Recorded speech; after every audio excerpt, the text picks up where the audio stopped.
ఇక రుద్రాక్ష ఫలితం ఏంటంటే ఏదైనా మంత్రం రుద్రాక్షమాలతో మీరు చేసినప్పుడు అక్షయ ఫలితం వస్తుంది. మిగతా పూసలతో చేస్తే రావు, అక్షయ ఫలితం.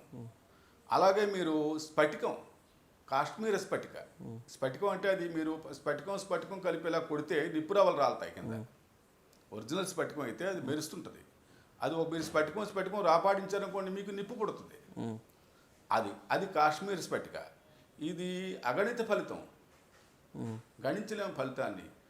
అది వ్యాసుడు అగస్త్యుడు 32 పాషాణాలు కాకుండా 64 పాషాణాలు చెప్పినప్పుడు కాశ్మీర స్ఫటిక వల్ల కైలాసపతి దర్శనమగును అని రాశాడేంటి. ఆ స్ఫటిక మీరు మెడలో వేసుకుంటే శివ దర్శనం ఖచ్చితంగా కలుగుతుంది. అది మా జీవితంలో జరిగింది. అది ఒక అంశం, అదొక భాగం. ఎవరైనా స్ఫటిక దొరికితే మాత్రం మెడలో వేసుకోవచ్చు. మెడలో వేసుకుని దాంతో జపం చేయకూడదు. జపమాలంటూ ప్రత్యేకంగా పెట్టుకోవాలి. ప్రతిదానికి ఇదే మాల వాడకూడదు. అలా వాడితే మాత్రం ఫలితం పెద్దగా రాదు, అది మంచిది కూడా కాదు. జపమాలగా ఉండాలి.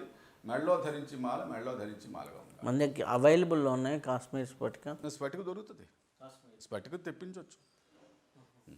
స్ఫటికమాల అప్పుడు 3000 4000 ఉండేది, ఇప్పుడు 5000 ఉంటుంది, లేదా 6000 ఉండొచ్చు. మంచి స్ఫటికాలు దొరుకుతాయి. అది స్ఫటికమాల వేసుకుంటే మీరు ఇమ్మీడియట్లీ 5 నిమిషాల్లో మీరు మెడలో తీసేయాలి. చలి పెట్టేస్తుంది, శరీరం చల్లబరుస్తుంది. ఐస్ కంటే చల్లదనం ఉంటుంది ఒరిజినల్ స్ఫటికం అయితే.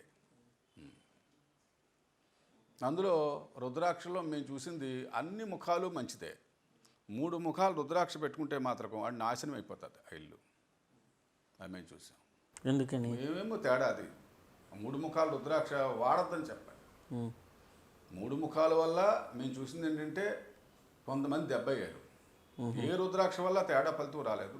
3 ముఖాలు రుద్రాక్ష మాత్రం పెట్టి ఎవరైనా ఇంట్లో పెట్టుకుంటే మాత్రం ఆ ఇంట్లో అశాంతి కలుగుతుంది.